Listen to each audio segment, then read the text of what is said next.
kalsada tayo ngayong episode dahil magro-road trip tayo mula Virac hanggang sa pinakatuktok ng Catanduanes.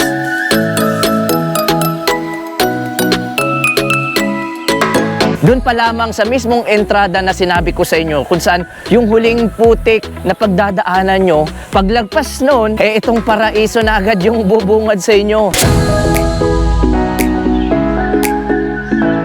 Pagkatapos dito sa may ibaba, ito pa pala. So, aapakan ulit natin to. Yun! Kailangan ng lakas pala dito. Pag ganitong panahon, pag gusto kayong palapitin ng ng lugar na yan, yung alon na yan, kusang kumakalma. Pero may panahon naman na pag ayaw kayong palapitin, maski malinaw yan, maski pantay yan, biglang nagkakaroon ng malakas na alon. Ibig sabihin lang nun, hindi nyo pa oras lumapit sa lugar na yan. May panahon para lumapit kayo dyan. Samahan niyo muli ako sa isang masayang adventure at ating pupuntahan lahat ng mga makapigilingang paraiso meron ang Happy Island.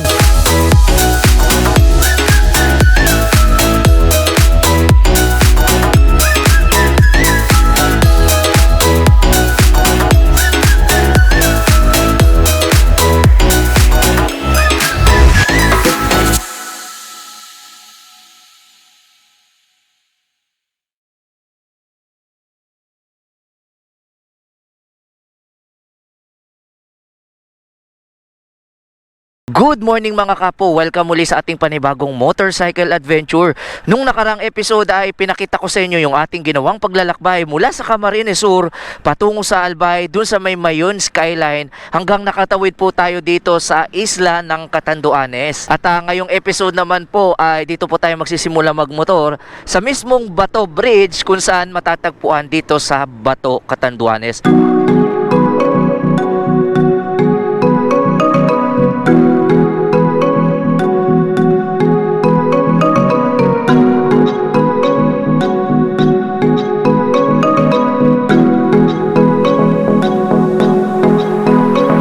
Itong mismong tulay na nakikita nyong yan, sa habang 300 meters, ito po yung pinakamahabang tulay na makikita nyo sa buong isla ng Catanduanes.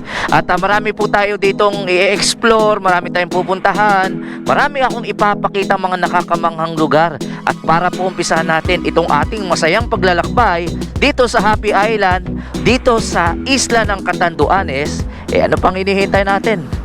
Let's go!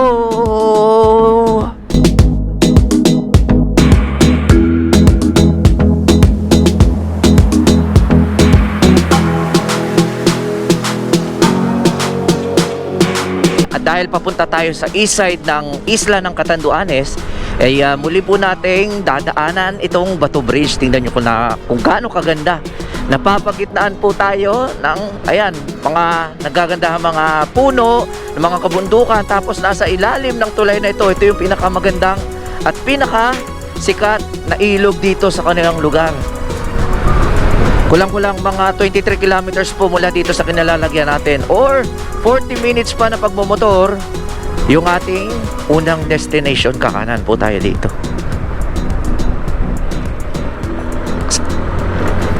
Ito yung itsura ng mga kalsadahan nila dito sa may Bato. At doon sa may unahan, madadaanan ulit natin. Mamaya, teka lang. Ito po yun mga kapo. Kukurba lang tayo dito. Malapit lang po ito sa mismong tulay ng Bato. At dito sa may unahan, konting pihit lang, mga 300 meters. Nandito na naman po yung isa sa mga pinakalumang simbahan. Ito na po yun mga kapo, yung St. John the Baptist Church. Ito po yung pinakalumang simbahan dito sa buong isla ng Catanduanes.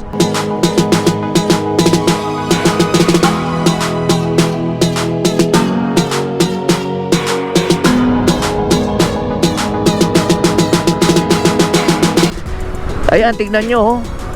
Meron dito silang parang boulevard na nasa gilid ng ilog. Napakaganda, napakakulay. Ayan, may mga Marvel heroes. Si Wolverine, si Flash, si Thor, si Spider-Man at yung Frozen. Pero hindi po tayo dito pupunta. Meron pa tayong sasadyain. Nag-uumpisa pa lamang tayo pero nare-relax na agad tayo mga kapo. Tingnan nyo naman yung kalsada. Palayan, kalsada, palayan oh. Wow, ang sarap ng simoy ng hangin dito mga kapo. Grabe.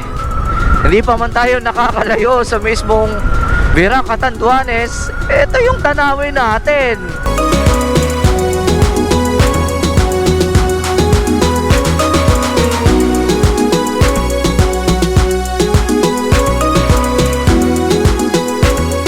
Hindi ko alam kung tama pa ba itong dinadaanan natin. Wala tayong mapagtanungan.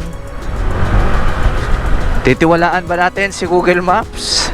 Na ilang beses na tayong niligaw. Pero tingnan natin. Nandyan sa may daw, dyan sa may unahan daw, nandyan yung jump off area natin. Malaman natin yan mga kapo.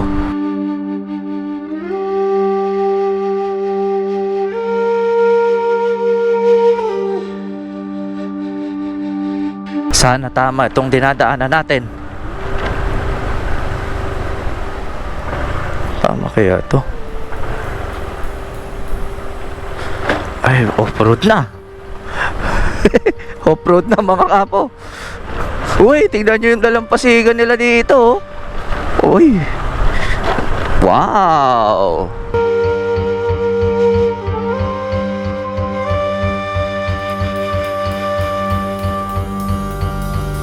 So mula dito sa mismong Barangay Ginsaanan, iniwan natin yung Honda EDV 150 natin dahil dito yung jump off. Tapos pupunta tayo sa information kasi magbabayad tayo ng entrance at environmental fee. Tara, ito na yun.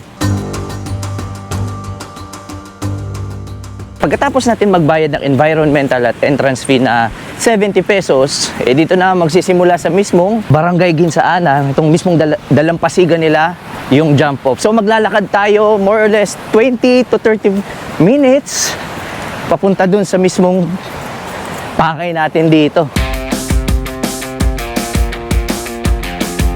At dahil medyo nag-uulan nung mga nakarang araw, ay putik-putik daw yung pagdadaanan natin, kaya yan, nakabota tayo. May marerentahan naman kayo dito, 50 pesos yung bota, kasi malalaman natin kung ano yung itsura nung pagdadaanan natin. Tara.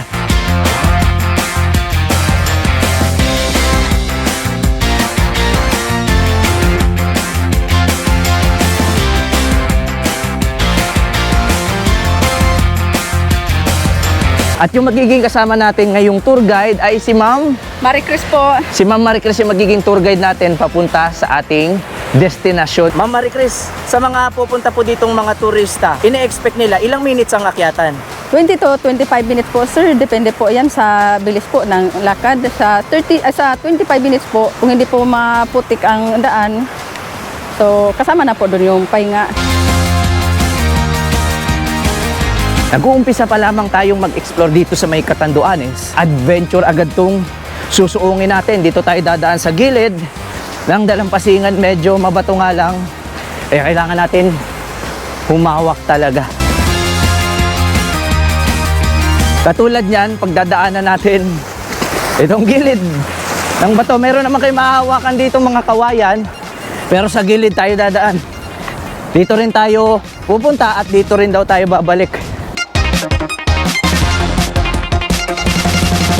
Paano pagka high tide dito? Yan po, sir. Dito pala tayo. Ngayon po, medyo tira pa po yun. Hindi pa po. Pero saan tayo dadaan ngayon? Dito po. Dito tayo. Pero kapag normal, pagka high tide, dito tayo. Dito tayo. So, ito mismong kinalalagyan natin. Kapag high tide, dun wala tayong choice. Pero dahil kahit paano low tide pa, dito daw tayo dadaan.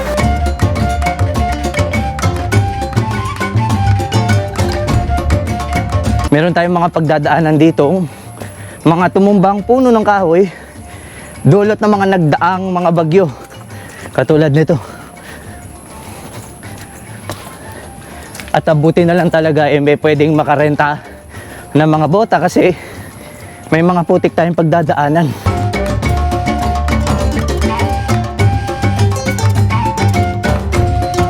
Grabe to. Isipin nyo na lang.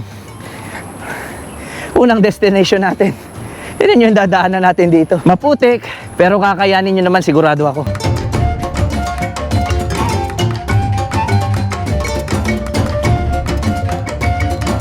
Ngayon kung nagtataka kayo, bakit ganito yung itsura ng trail? According kay Ate Marie Chris, itong trail na dinadaanan natin ay dinadaanan din ng mga kalabaw. Ayan, paakyat at pababa.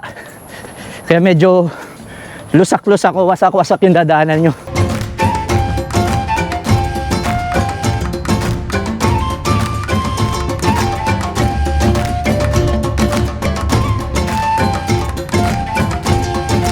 At pag narating nyo na itong mismong kubo na kung saan pwede kayo magpahinga, nga pala along the way sa mismong trail na dinaanan natin, meron kayong 3 madadaan ng pahingahan katulad nito. Pero itong mismong pahingahan na ito, pag narating nyo to, ibig sabihin, kalahati na lang, nandun na po tayo sa ating destination. Kaya tara!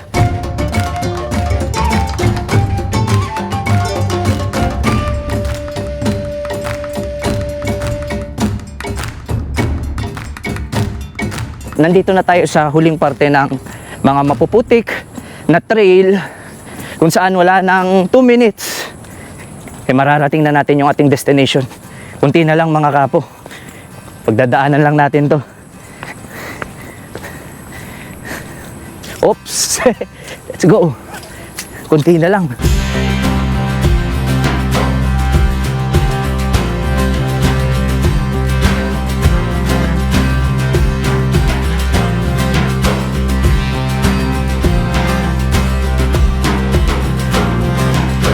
At pagkatapos ng halos 20 minutos na paglalakad sa mga mapuputik na trail, eto na mga kapo.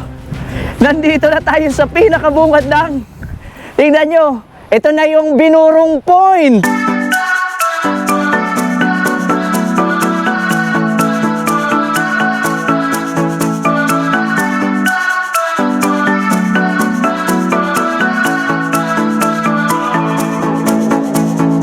Kita nyo naman siguro kung gaano kaganda itong mismong kinalalagyan natin na tinatawag nilang Binurong Point. Hindi tayo nagsisi talaga na kahit ganun yung pinagdaanan natin, dun pa lamang sa mismong entrada na sinabi ko sa inyo, kung saan yung huling putik na pagdadaanan nyo, paglagpas nun, itong paraiso na agad yung bubungad sa inyo.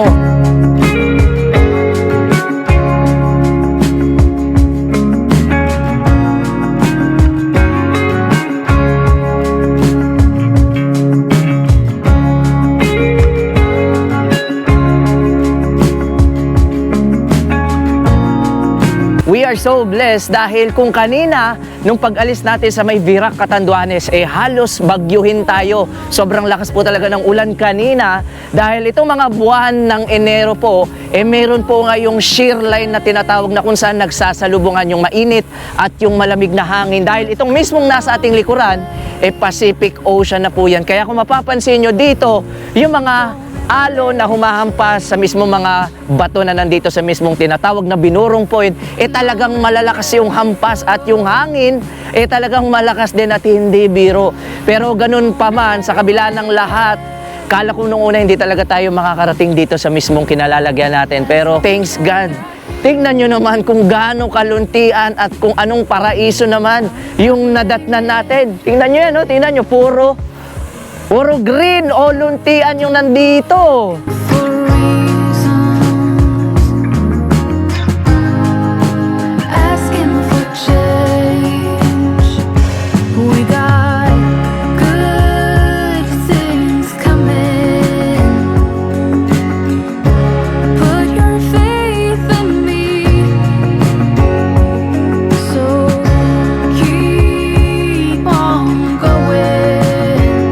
Sabi ng tour guide natin na si Ate Marie Chris, dito sa mismong Binurong Point ay may 4 na point. Isa yung pinupuntahan, yung point 1, point 2, ito naman yung point 3, tapos yung point 4 na bibihira lang na mapuntahan. Dahil mahirap talagang mapuntahan, kaya halos 3 point lang yung pwedeng mabisita dito. Pero meron po ditong mga, tingnan nyo, may mga bato dito na halos, di ko alam, parang ibinagsak dito sa mismong kinalalagyan natin na nagbibigay ng kakaibang ganda sa mga Bermuda grass na nakikita nyo dito. Tignan nyo, luntian talaga mga kapo. Hindi talaga ako makapaniwala na makakapunta tayo dito sa mismong kinalalagyan natin dahil kung alam nyo lang kanina kung gaano kalakas yung ulan na malabagyo ang buhos, kita nyo naman. Tignan nyo, tirik na tirik yung araw at nag-e-enjoy po tayo dito sa mismong Binurong Point. So don't go looking for reasons, asking for change. We got good things coming. Put your faith in me. So keep on going. We got good things coming our way. Hindi nga daw makukompleto yung pagbisita nyo dito sa Catanduanes kapag hindi nyo to napuntahan itong Point 1 dito sa Bay Binurong. Pero tayo, nag-uumpisa pa lamang tayong mag-explore. And nandito na agad tayo, tignan nyo.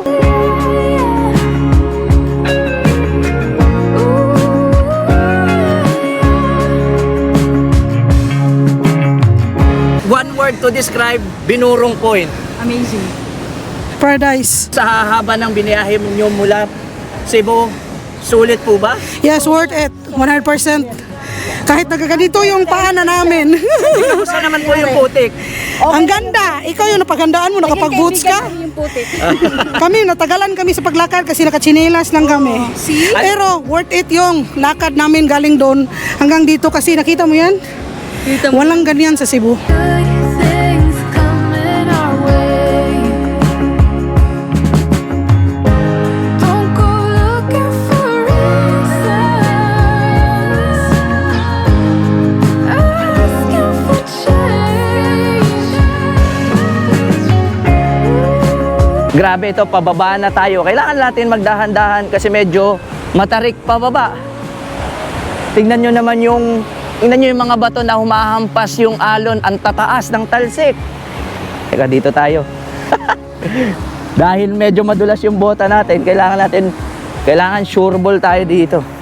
Kasi dire-diretso talaga pagka gumulong-gulong tayo dito. Pero kita nyo naman to mga kapo.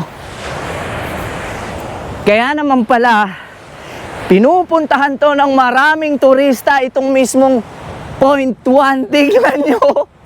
Paraiso! Punta tayo doon sa mayunahan. Grabe to! Grabe! Wow! The best dito!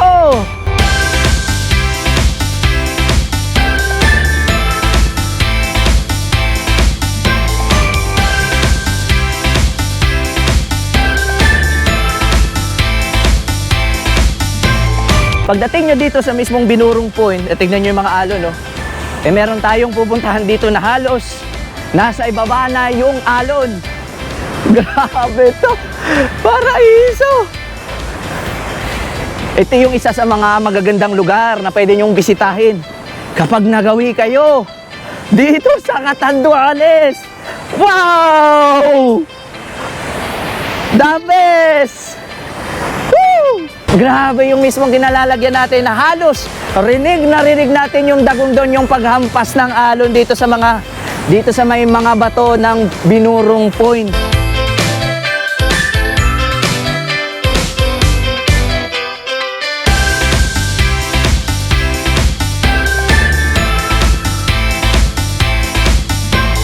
Wala na akong ibang masabi kundi isang paraiso talaga yung napuntahan natin. Lalong-lalo na nandito tayo sa pinaka-dulo ng Point 1 ng Binurong Point. Ayun, kitang-kita nyo yung alon. Talagang naglalakihan yung paghampas dito sa mismong mga bato na nasa ating likuran. Kaliwaan yan mga kapo. Malakas din yung hangin, malakas yung alon.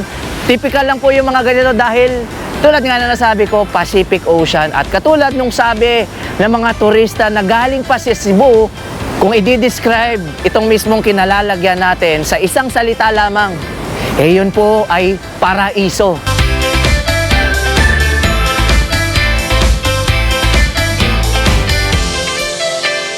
Nga pala sa lahat ng mga turistang magagawi din dito sa mismong kinalalagyan natin ay hindi nyo na kailangan ikumpara pa itong mismong lugar na ito sa Batanes dahil alam ko po na madalas na ikinukumpara yung Batanes kapag nakakakita ng mga ganitong klaseng lugar, lalong-lalo na sa mismong Binurong Point na kinalalagyan natin dahil may mga kanya-kanya pong angking ganda ang bawat probinsya, kaya hindi nyo na po kailangan ikumpara yung ganda ng Batanes sa ganda na makikita nyo dito sa mismong kinalalagyan natin. Bagkus, ang dapat lagi nating sabihin kapag nakakakita tayo ng mga ganitong klaseng paraiso ay dapat sabihin natin, wow! Ito pala yung meron sa Catanduanes.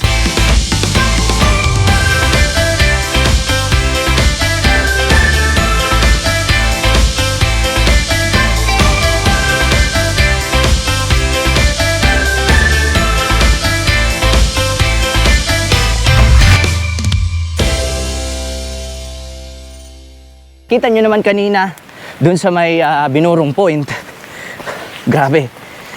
Ang ganda ng panahon, pero pagbaba na natin, ang lakas na ng ulan. Silong muna tayo dito at pahinga muna tayo saglit. At dahil inabutan tayo ng ulan, saktong-sakto, pagbaba natin dito sa mismong jump off point, paakyat ng Binurong, may mga tindahan dito kung saan pwede kayong magpainit, magmerienda. Kita nyo naman, we are so blessed. Kanina, ang ganda ng araw, inasnap lang, isang pitik lang ng kamay, nagparang bagyo na. Parang bagyo na yung nandito. Merienda po muna tayo.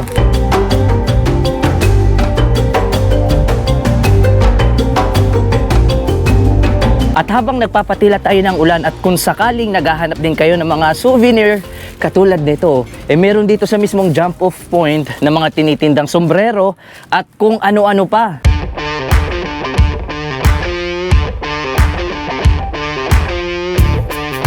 Mayroon po ito siya rin 230, yung mura na po, yung Catanduanes po, mga 250. Din dito po sir, mura lang po ito, 190 lang po yung abaka.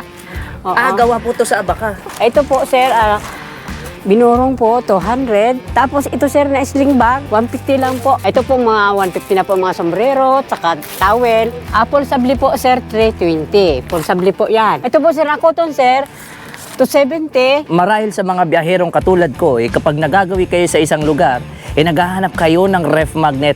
Meron pong ref magnet na souvenir na ito, Binurong Point. Gunado ang saro. Ma'am, magkano po isa? 50 lang po sir. 50 pesos. Ito yung pinakamadaling souvenir na pwede nyong maiuwi.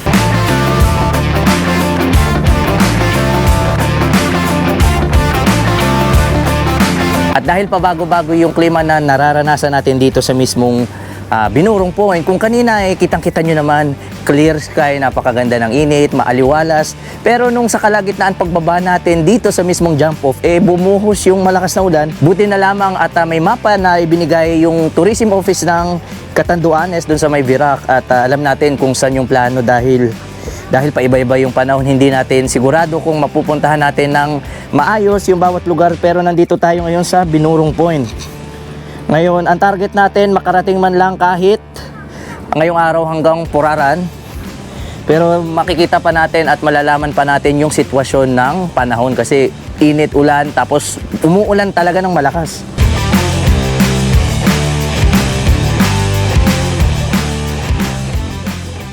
At pagkalipas lang ng halos wala lang 10 minutes mula dun sa may Barangay Ginsaanan, nandito na tayo mga kapo sa Puraran Beach.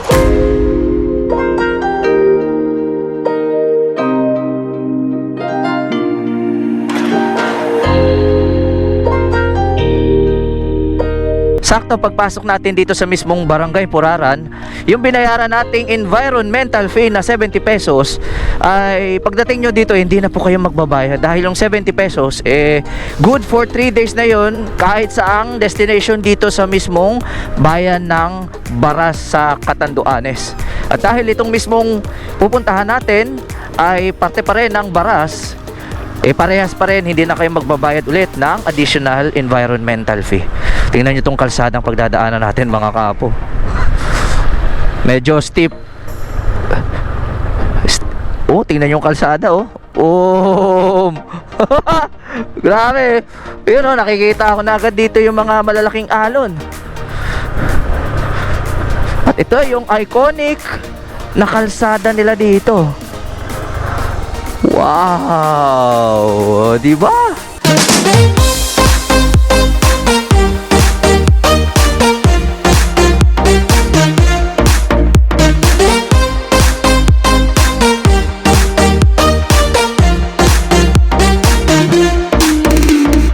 Marahil madalas yung mga nakikita nyong video dito sa mismong kinalalagyan natin sa Barangay Puraran ay mga magagandang panahon. Ito naman yung pagkakataon natin para ipakita sa inyo kung anong itsura nitong kinalalagyan natin kapag ganito yung panahon dahil may shear line po at amihan.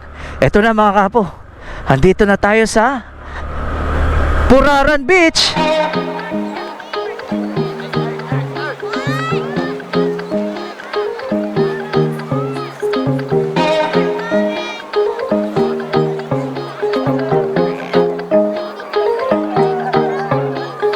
At dahil nabasa na rin tayo kanina, pagpunta natin dito sa mismong Barangay Puraran, ay maglalakad na rin tayo dito sa mismong dalampasigan nila kahit yan umaambon-ambon.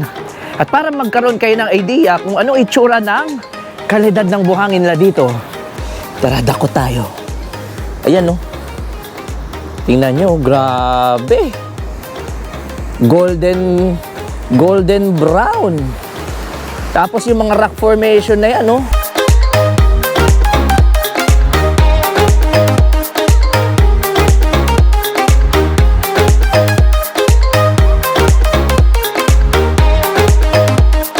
Talagang sinadya po natin itong mismong Puraran Beach. Kahit ganito yung panahon, kita nyo naman makulimlim at umaambon. Kung yung Surigao ay may Siargao, yung El Nido may Nakpan, yung Luzon may La Union at Baler, dito sa Catanduanes, itong mismong kinalalagyan nating Puraran Beach ay ang surfing capital sa buong isla ng Catanduanes.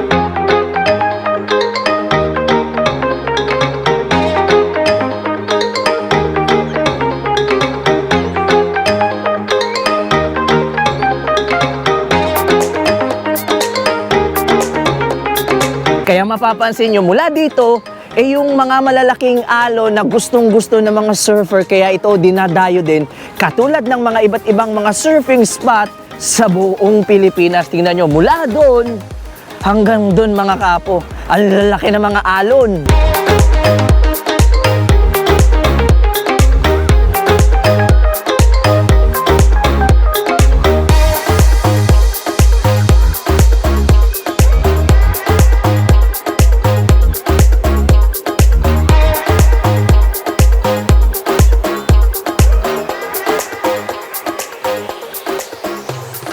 Pagkatapos natin daanan ng mabilisan yung Puraran Beach ay pagpapatuloy na po natin yung ating pagmomotorsiklo.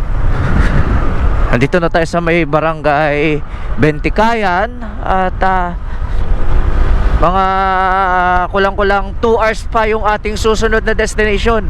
Kaya medyo magmamabilis tayo at papaspas ng konti na may kasamang pag-iingat pa rin dahil basa po yung kalsada. Ayan. Nakakapote po tayo ngayon kasi hindi ko na talaga maintindihan yung weather system, paulan, mawawala ng ulan katulad nito. So ulan mamaya-maya, magkakaroon ng malakas na hangin. At para hindi na tayo pahinto-hinto, sinusuot ko na lang po itong kapote. At mula dito ay 17 kilometers yung bayan na susunod. Wow, tignan nyo to. Ang lawak ng mga taniman ng palay hanggang doon, no? As meron pa doon. Ang ganda naman dito.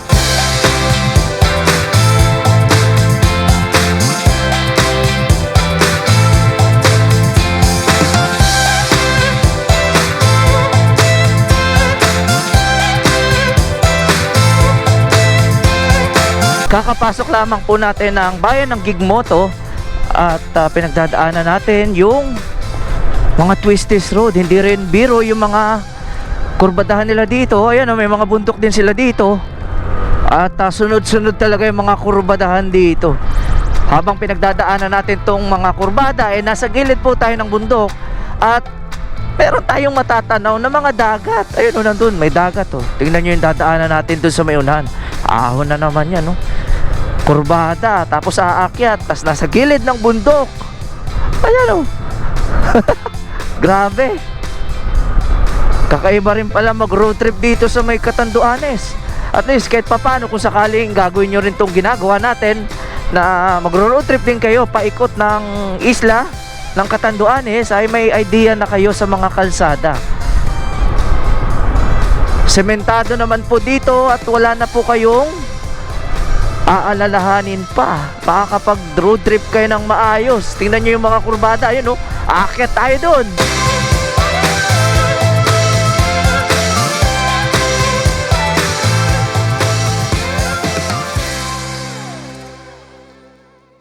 Bigla na naman pong umulan sa rutang dinadaanan natin, at dahil hapon na po at palubog na yung haring araw, ay napagdesisyonan ko na po na maghanap muna tayo ng matutuluyan.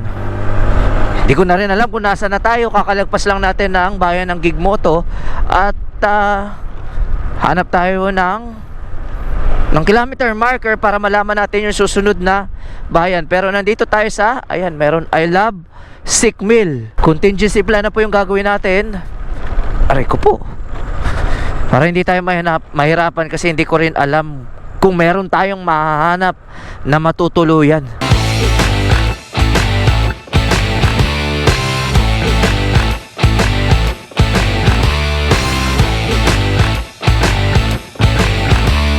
Sa mga ganitong klaseng panahon at pagkakataon, lalong-lalo na hindi natin alam kung nasan man tayo ngayon, ay gumagamit na lang tayo ng mapa, at yung cellphone natin ay nakakonekta sa ating intercom. Kita nyo naman, napakalakas ng ulan at tuloy-tuloy pa rin yung biyahe natin. At ang gamit po nating intercom, kahit ganito yung panahon, ayan, ang lakas ng ulan, sinasagupan natin, ay itong Fridcon FX Pro. Ito po yung mesh type or pinaka high-end na intercom ngayon na meron si Fridcon. At kahit ganito yung panahon, sobrang lakas ng ulan, ay waterproof po itong mismong intercom na gamit natin. Lumalakas na yung ambon. Pagpasensyahan nyo na po kung may watermarks yung camera natin.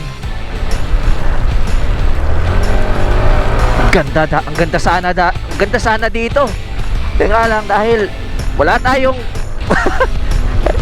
hindi na tayo makakahinto dito, tuloy-tuloy na lang natin to. Siguro mag-music na lang tayo para kahit papano maibsan yung ating bagot habang pinagdadaanan natin tong mga twisties road. Hindi ko na alam kung nasa na tayo. Enjoy na lang natin tong biyahe natin. Mag-music na lang ako kasama si Fridcon.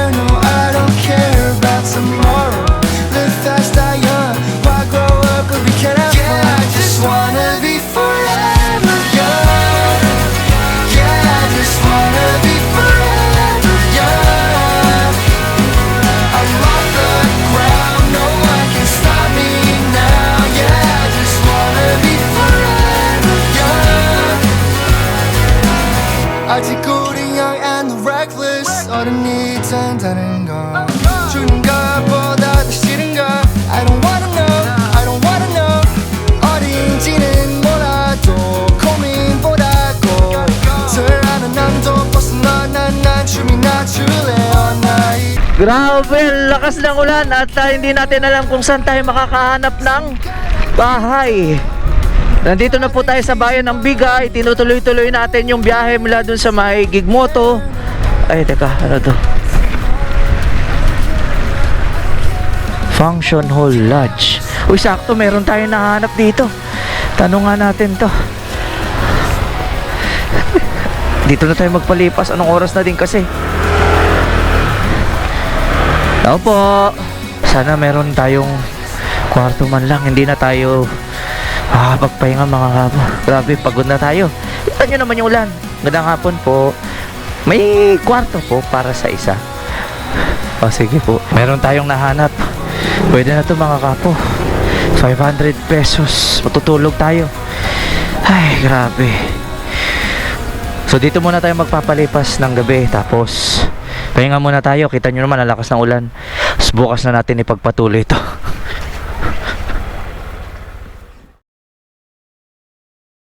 Good morning, ito na yung continuation ng ating paglalakbay dito sa Happy Island. Kahapon ay galing pa po tayo sa Virac at narating na po natin itong bayan ng Viga. Dito nga po tayo natulog sa Sofica Travelers Inn. Kita nyo naman kahapon na talagang binabayo tayo ng malakas na ulan at blessing in disguise ay meron tayong nadaan ng Travelers Inn na sa halagang 500 pesos ay talagang makakapagpahinga kayo ng maayos.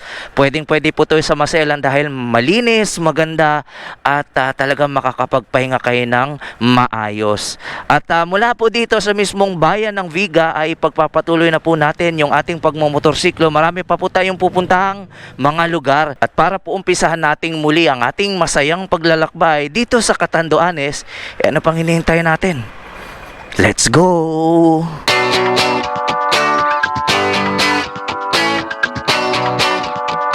Wala lang 2 minutes mula doon sa may Sofica Inn kung saan tayo tumuloy. Ang ganda ng pwesto nila.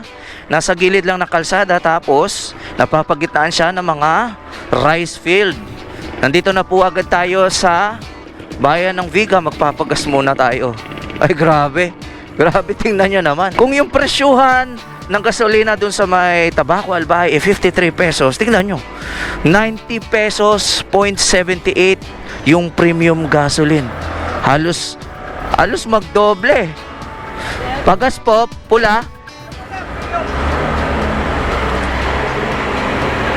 Pula. Grabe yung gasolina. Full tank, pula. Ba't ganon ang laki ng presyo nyo dito? Ganito talaga yung gas niya dito po, sir? Nakarating tayo sa Tawi-Tawi. Halos 55 pesos lang yung gasolina nila na premium. Pero dito sa may parte ng Catanduanes, umabot pa ng 90 pesos. Ano yan? Buong isla ng Catanduanes po? 90 pesos per litro. Pagas muna tayo para sigurado.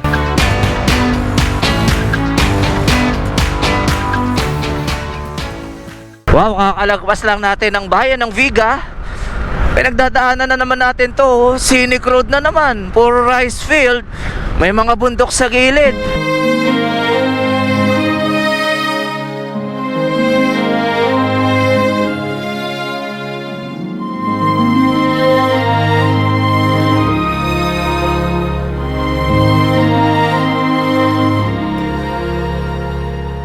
At magmomotor pa po tayo ng kulang-kulang 20 minutes o 14 kilometers patungo sa ating unang destinasyon ngayong araw.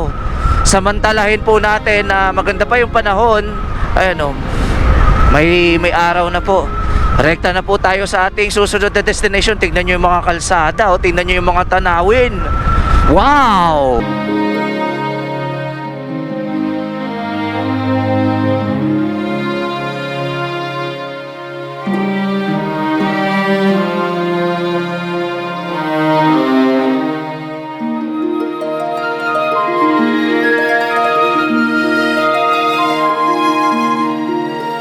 Kakaibang experience to. Tingnan nyo, kalsada, ilog at mga kabundukan.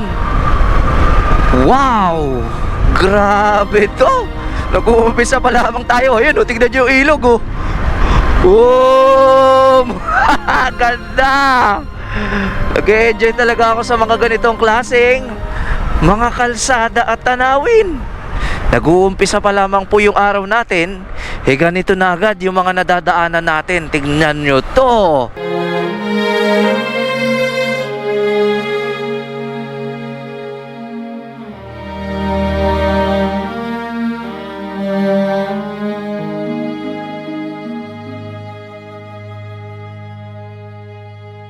Tingnan nyo tong nadadaanan natin, oh. Wow, puro aba kayo nasa kilid. Pinapatuyo nila, oh, kaliwat kanan, oh. Kung hindi nyo po natatanong, itong mismong Catanduanes ay yung pinakamalaking producer ng mga abaca fiber. Katulad nito, oh. Ayun, oh, kaliwat kanan yan.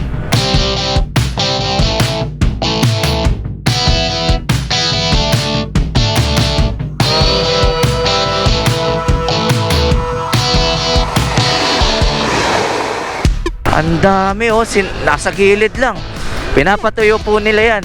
Wow, tingnan nyo, ang dami. Oh, meron pa doon. Tingnan nga natin dito kung meron pa. Meron pa nga.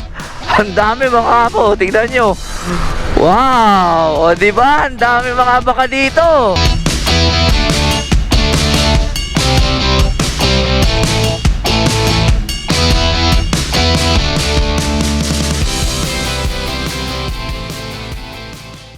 Grabe yung mga kurbadahan dito. Tignan nyo yung bundok, oh.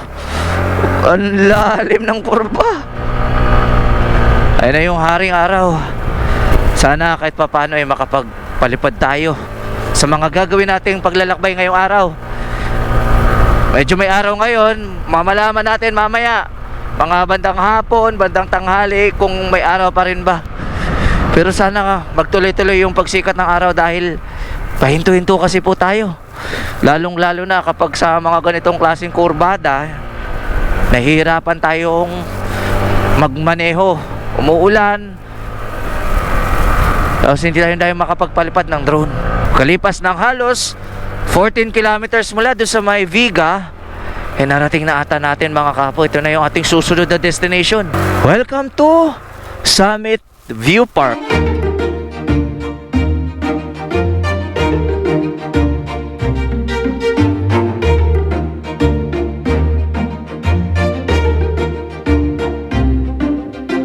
Maagang akyatan tong gagawin natin dito. Buti na lang hindi pa ganun ka sikat yung araw, pero aakyat tayo sa pinaka-peak. Pataas tayo ng pataas dito.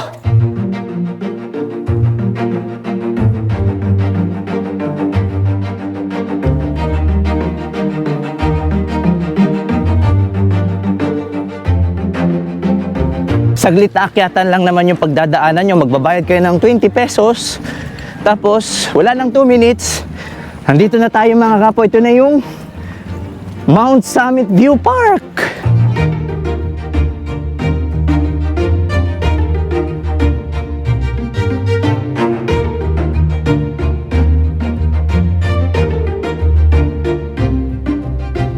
At pagdating nyo dito sa mismong pinakatuktok, wala kayong ibang makikita dito, kundi yung mga kulay berde, mga lunti ang mga puno, mga bundok. Napakasariwa ng hangin dito. Ayan oh. Kita natin yung mga kalsadahan, kung saan tayo galing. Doon tayo galing sa may Viga. Sigurado ako kapag dapit hapon, yung mga residente dito umaakyat, nagpapalipas ng oras. Ganun pa man, malamig at presko yung simoy ng hangin. At naririnig ko lamang dito yung mga tilaok ng manok at yung mga huni ng ibon. Nakaka-relax dito mga kapo.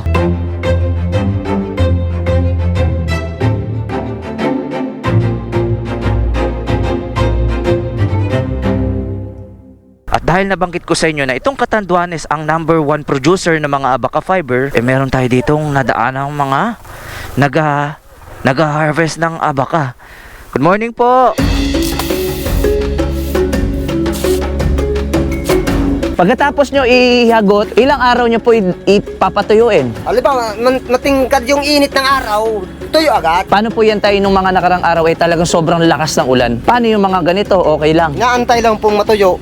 Hantayin nyo po. Ay, hindi siya pwedeng ibenta ng basa. Oo.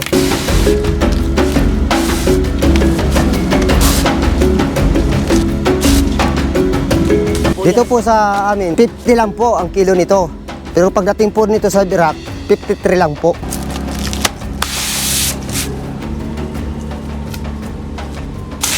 At dahil medyo curious ako kung paano nga ba naghahagot ng abaca fiber, subukan natin to.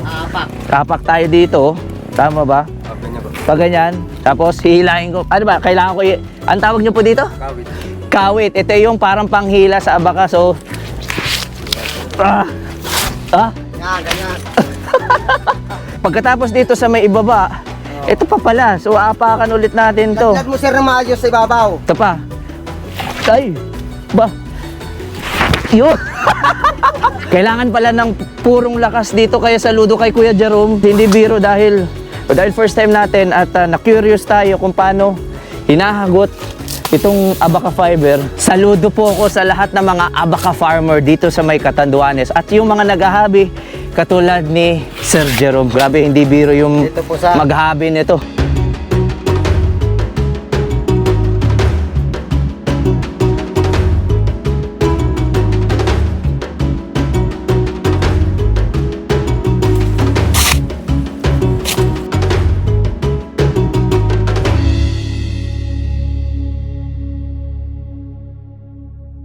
matapos natin madaanan yung mga nagha-harvest ng abaka, ay nagmotor po tayo ng 18 kilometers. Nadaanan po natin yung bayan ng Panganiban at nandito na po tayo sa bayan ng Bagabanok.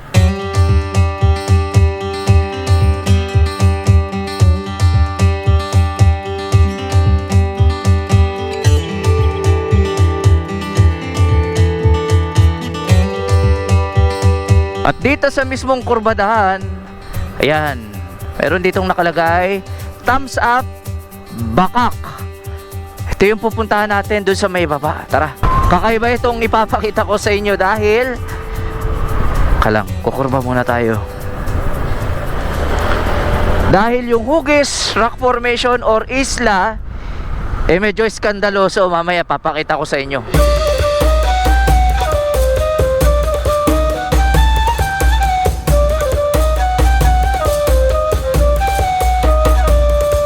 Sa wakas ay narating na natin itong mismong barangay ng Baka, kung saan matatanaw nyo yung isla sa ating likuran na medyo iskandaloso na Hugis Ari. Ito yung isa sa mga dinadayo sa mismong bayan ng Bagabanok.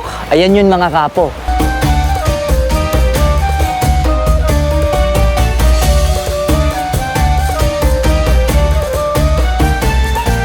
Ang tawag namin dyan, buto ni Kurakog. Ang paniniwala nila dyan sa buto ni Kurakog, pwede ka daw mag-request kung halimbawa hindi nagkakaanak, pwedeng matupad yung nila, yung mga kahilingan, gaya ng sa panganganak lang, yung mabuntis. Kasi meron mga nandito, mga matatanda na hindi nagkakaanak, yan, pumunta sila dyan. May dala lang silang 2 pirasong itlog, binasag lang nila doon, tsaka humiling sila. Siyempre, siguro, na rin ang may kapal.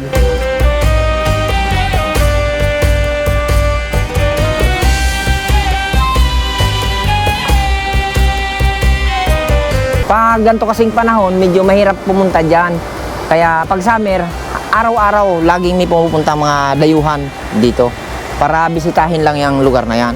So pwede nakakalapit pala doon? Oo, nakakalapit doon. Pwede kang bumaba dyan, pwede kang umakyat dyan hanggang doon lang sa sa slope na yan, pwede naman. Ako, isa rin ako sa mga bangkero, naghahatid ako ng mga gustong pumunta dyan. Pag low tide, pwedeng maglalakad, papunta doon. Pag high tide naman, bangkang di motor. So magbabaon lang ng? 2 pirasong itlog, babasagin lang dyan sa puno niyan, tsaka hihiling ka ng gusto mong, kung gusto mong magkaanak, ganon.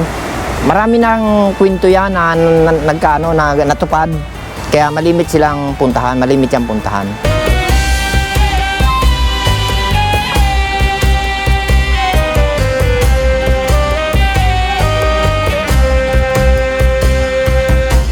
Pag ganitong panahon, pag gusto kayong palapitin ng ng lugar na yan, yung alon na yan, kusang kusang kumakalma. Pero may panahon naman na pag ayaw kayong palapitin, maski malinaw yan, maski pantay yan, biglang nagkakaroon ng malakas na alon. Ibig sabihin lang nun, hindi nyo pa oras lumapit sa lugar na yan. May panahon para lumapit kayo dyan. Kaya yung iba, minsan pumunta rito, hindi nakakalapit dyan kasi sumasama bigla yung alon, lumalaki. Tapos may panahon naman na pagbalik nila, paglapit namin, kalma na, yun, nakakababa na sila.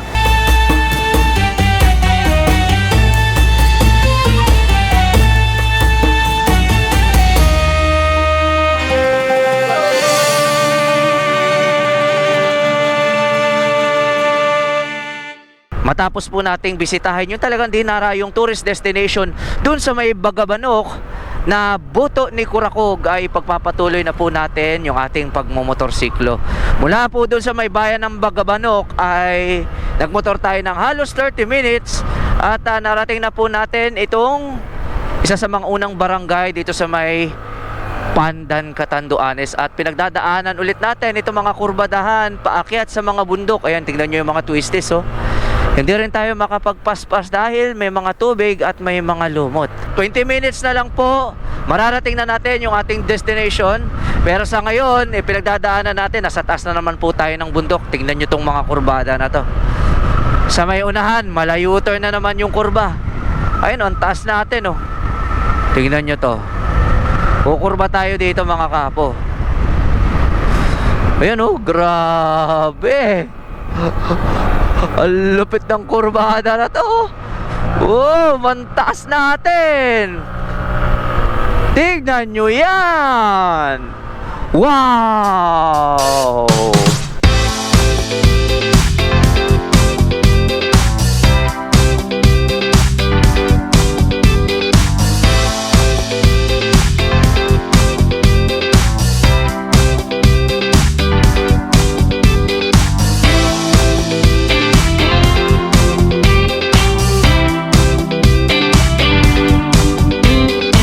Nagmomotor tayo sa taas. O, tignan nyo yung mga tanawin, yung kurbada.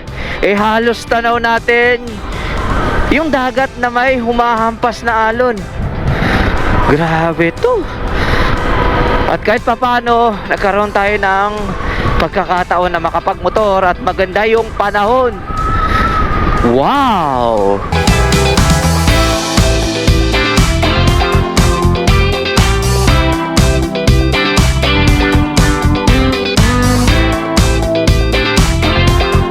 Sunod-sunod na ako nakakakita ng mga magagandang spot. Ito, kurbada na naman to. Tapos nandito na talaga halos tayo sa may coastal area. Tingnan nyo to. Para makita nyo, gigilid tayo. Boom! Ah, ganda!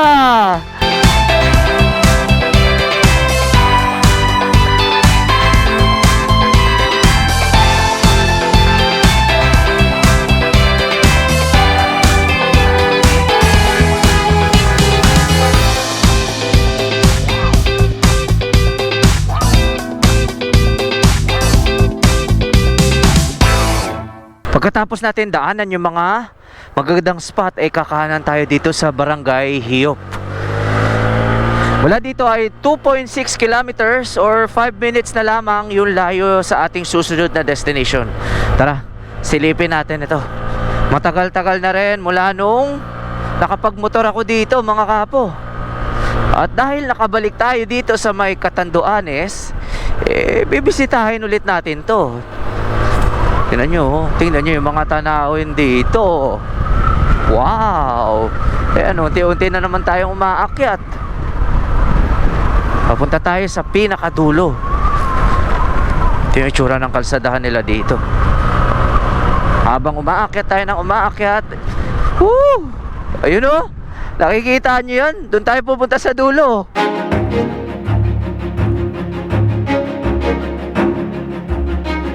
Uy, wow! Maakyat tayo, mga kapo. Boom! Habang umaakyat tayo ng umaakyat, sumasarap yung simoy ng hangin. Tingnan nyo to. Kakanan tayo. Dagat na yan, oh. Ayun! Tingnan nyo, ang taas natin, oh. Dagat na yan. Doon tayo pupunta. At tingnan nyo yung paligid natin. Wow! Ang bangis!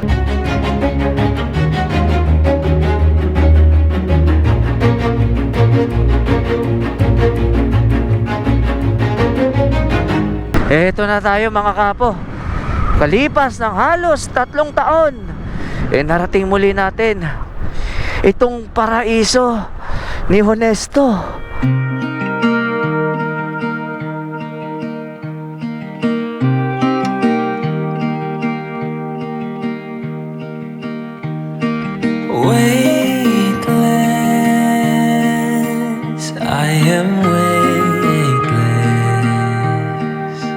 Mula dun sa may itaas ng kalsada, bumaba po tayo dito sa tinatawag nilang Paraiso ni Honesto, na kung saan, dito po tayo manananghalian. Pero yung lugar kung saan tayo kakain, tingnan nyo naman! Paraiso!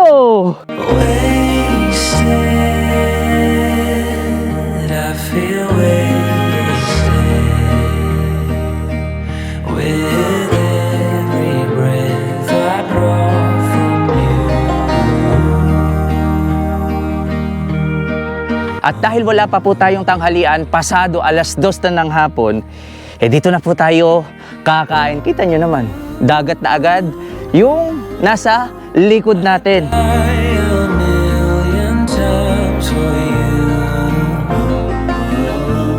Ang sarap ng simoy ng hangin. Hindi ganun ka tindi yung sikat ng araw dahil medyo makulimlim. Pero naririnig natin dito sa may ibaba lamang yung hambalos ng alon. Ayan oh, nasa baba lang mga kapo. Kung sakaling pupunta din kayo dito sa may Paraiso ni Honesto, ay magbabayad po kayo ng 100 pesos para sa entrance fee. Tapos meron sila dito mga menu food, mga beverages katulad itong buko juice. Tapos yung kakainan nyo mga kapo, ayan oh, dagat agad.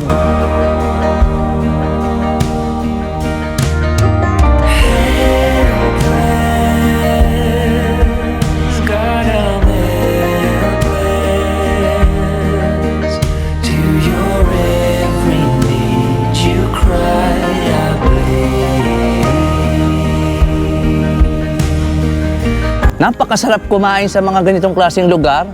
Hindi mo iisipin yung init ng araw. Makulimlim naman po. Pero yung hangin mga kapo, nakakawala ng pagod. Tapos, kumakain pa po tayo.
Pagkatapos nating kumain dun sa may Paraiso ni Honesto, ay magmumotor po ulit tayo at kulang-kulang 10 kilometers yung minotor natin mula dito sa mismong kinalalagyan natin. Tapos meron pa tayong mumotoring 5 kilometers. 15 minutes pa bago natin marating yung ating susunod na destination.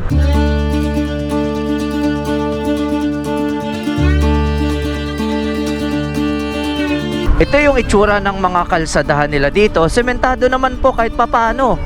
At kung sakaling magkaroon kayo ng interes at gusto nyo rin puntahan tong destinasyon, ay papakita ko sa inyo maya-maya, ay wala na kayong iisipin pa. Teka, saan ba tayo dito? Manoy, maapot lang tabi. Saan pa ano po? Pa Cagnipa. Dito po. Dito po sa Barangay Balognonan. Sige po, salamat. Thank you. So dito kakanan pala tayo sa Barangay Balognonan.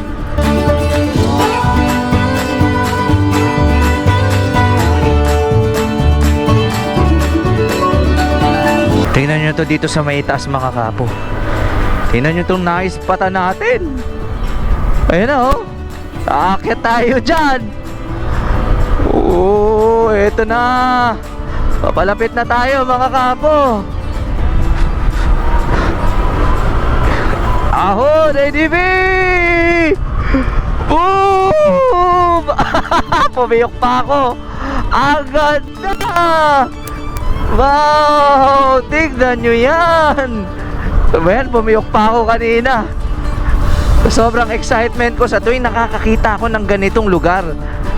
Mapapawaw talaga kahit sino. Ayan oh!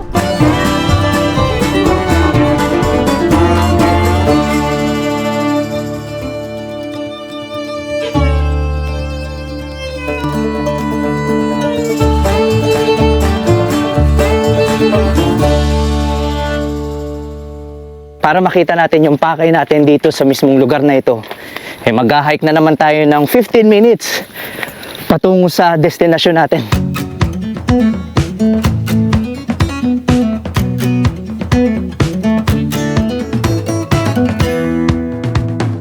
Ngayon kung sakaling pupuntahan nyo rin to, pagdadaanan nyo rin tong mga putik na yan hanggang makarating tayo. Dadaan tayo dito. Kasi itong mismong dinadaanan natin, dinadaanan din ng mga kalabaw. Ayan ang mga kalabaw.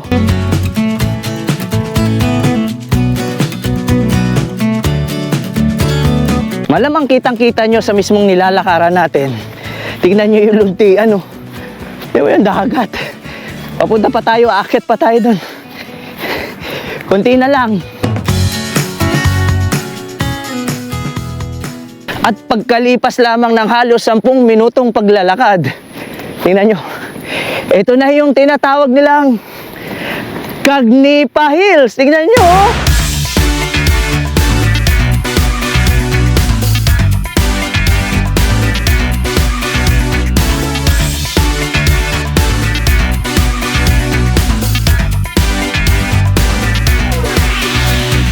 At bago po matapos itong episode na ito ay bibigyan ko pa kayo ng isang spot dito sa isla ng Catanduanes na kung saan, tingnan nyo, puro luntian at puro kulay berde yung nasa paligid natin. Idagdag mo na yun na yan, palubog na yung araw at ito mismong kinalalagyan natin, ito po yung tinatawag nilang Cagnipa Rolling Hills.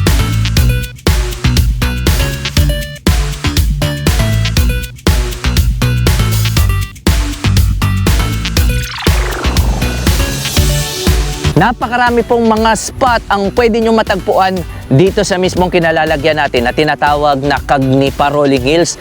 Doon sa may ibaba, nandun po yung tinatawag nilang Tuwad-Tuwadan Blue Lagoon na kung saan pwede kayong bumaba mga kapo. May hagdanan po pababa at maligo sa kulay asul. Nandun lamang po sa baba mga kapo. At dito sa mismong kinalalagyan natin, kaliwaan po yan. May beachside dito, ayan po, nasa ating likuran. Yung kulay puti, white sand po yan at yung nakapaligid sa ating mga rolling hills.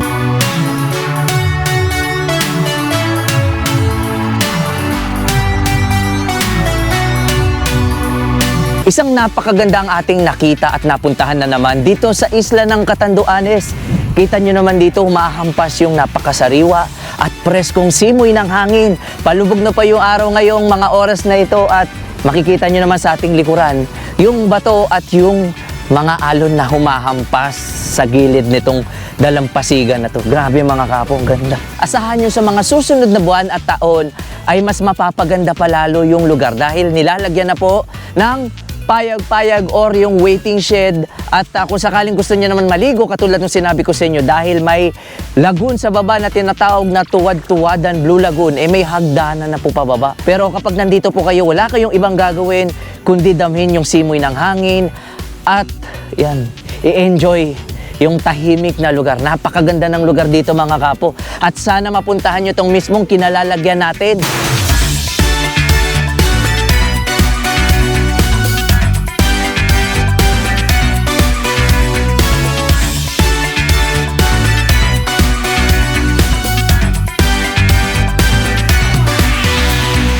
Sigurado ako kapag narating nyo itong mismong kinalalagyan natin, mawawala po lahat ng pagod ninyo magmula sa pinuntahan natin nung Binurong Point, doon sa may Puraran, sa surfing capital, yung mga pinagdaanan nating twisties, yung malabag yung buhos ng ulan habang papunta tayo dito, lahat po mawawala. Sa dinami-dami ng mga probinsyang ating napuntahan paikot ng Pilipinas, isa ang Catanduanes sa mga masasabi kong dapat nyong makita ng personal dahil hindi ma-justify nang nakikita nyong drone at camera itong mga paligid at paraiso na nasa ating likuran dahil ibang-iba po ito sa personal. Ibang-iba po talaga itong mismong kinalalagyan natin. Lalong-lalo na kung sariling mga mata nyo na po ang makakakita. Grabe, we are so blessed at narating natin itong isa sa mga taglay na paraiso. Meron ang isla ng Catanduanes.